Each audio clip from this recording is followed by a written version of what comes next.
బంధుకు సంబంధించిన చర్చ లేదు, ఎన్నికకు సంబంధించిన చర్చ లేదు.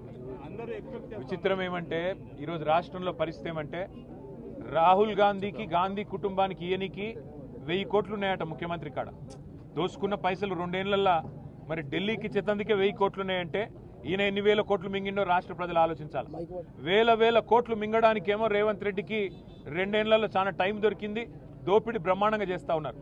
కానీ రైతులకి డిసెంబర్లో పడేది రైతు బంధు కేసీఆర్ ఉంటే ఇవాళ మార్చి దగ్గర పడ్డది. మార్చికి కూడా ఇంతవరకు రైతు బంధు ఇచ్చే ముఖం లేదు రేవంత్ రెడ్డికి. రైతు బంధు ఇచ్చే తెలివి లేదు, అట్లాగే యూరియా బస్తా ఇచ్చే తెలివి లేదు, కనీసం సోయా కొనుగోలు చేసే తెలివి లేదు, పత్తి కొనుగోలు చేసే తెలివి లేదు. మరి ఇట్లాంటి సన్నాసిని ముఖ్యమంత్రి చేసినందుకు ఈ అవస్థలు రైతన్నలకు కూడా ఇంకో కొంతకాలం తప్పదు.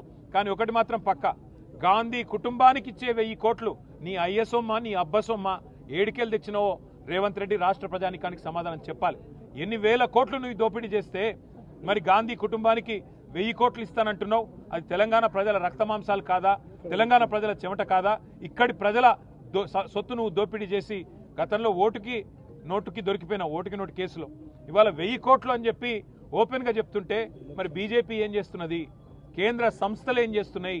ఈడీలు, సిబిఐలు, ఐటీలు ఏం పీకుతున్నాయని అడుగుతున్నా నేను. ఏం చేస్తున్నారు మీరు? ఇంత ఓపెన్గా ముఖ్యమంత్రి బాహాటంగా గాంధీ కుటుంబానికి 1000 కోట్లైనా సరే తెలంగాణ నుంచి నేను ఇస్తా అంటుంటే బీజేపీ ఏం చేస్తున్నది? మీ ప్రధానమంత్రి చెప్పిండు కదా ఆర్ఆర్ ట్యాక్స్ వసూలు చేస్తున్నాడని. ఎందుకు చర్య తీసుకుంటలేరు?